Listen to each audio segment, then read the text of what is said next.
Olá, bom dia, boa tarde ou boa noite.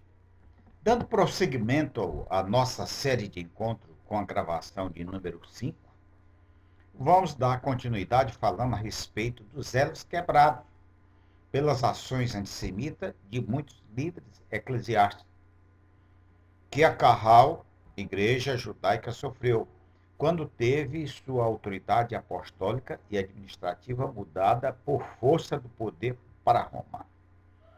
Por João Crisóstomo, entre os anos 349 a 407.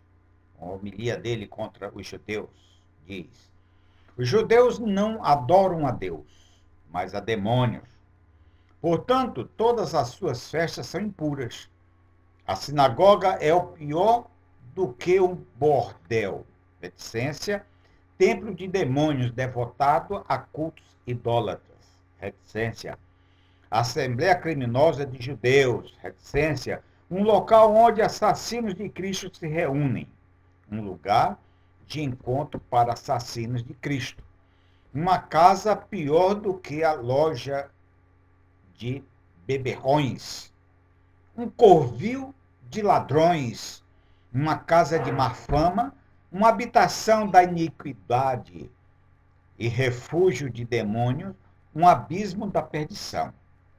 Quanto a mim, eu odeio a sinagoga, eu odeio os judeus, pelo mesmo motivo. Isto é o famoso boca de ouro.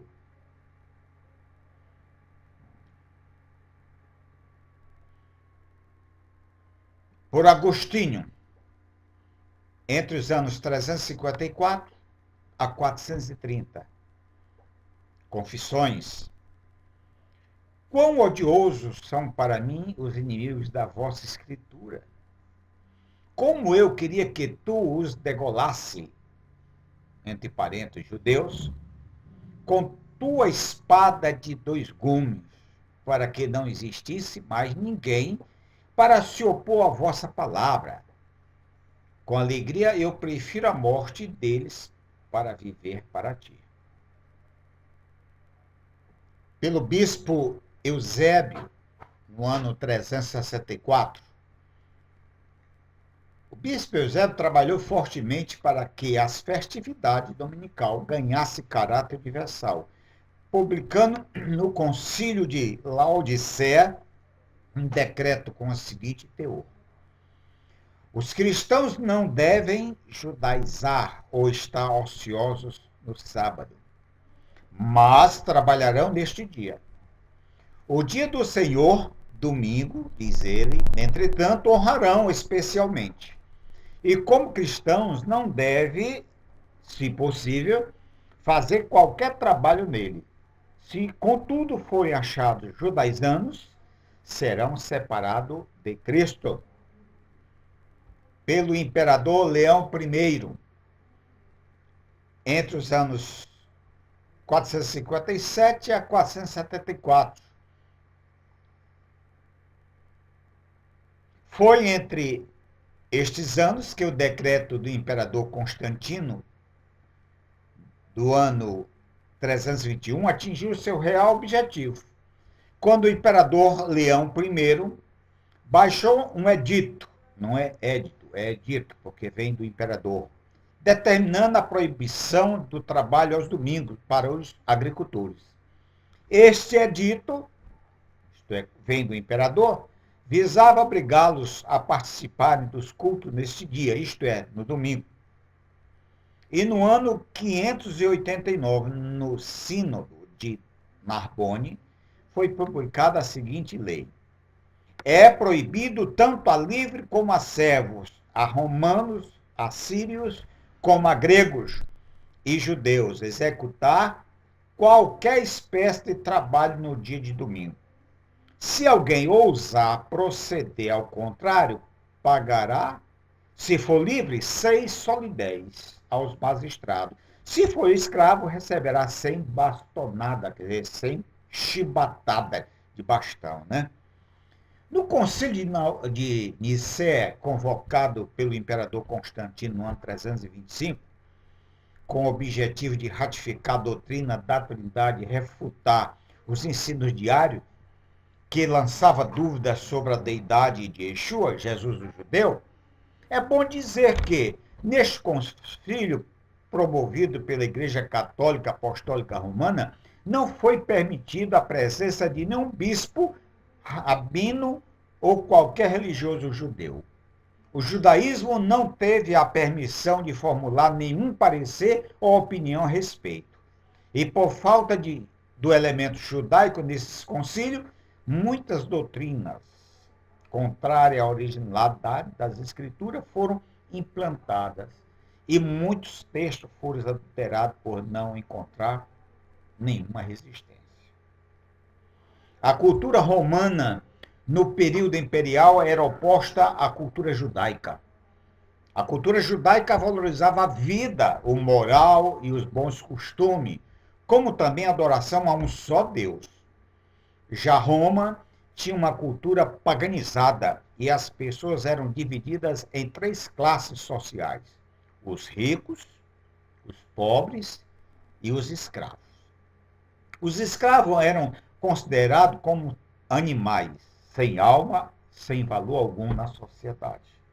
Evidentemente, a carral igreja original, a judaica, já não era bem vista por não compactuar com tais ideias e comportamentos.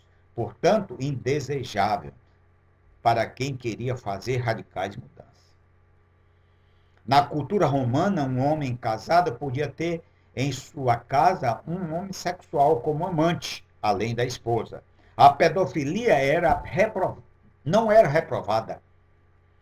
E se um pai não quisesse ficar com o filho recém-nascido por motivo de preferência de sexo, poderia deixá-lo no campo para as bestas feras comerem. Veja aí. A igreja que estava sendo formada por Roma já havia absorvido e assimilado a ideia.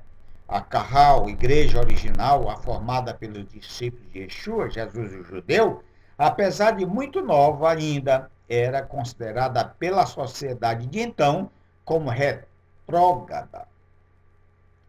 Portanto, algo precisava ser feito para que ela viesse a sucumbir. E a forma encontrada foi tirar dela os elementos judaico e o judeu, ou o judaísmo.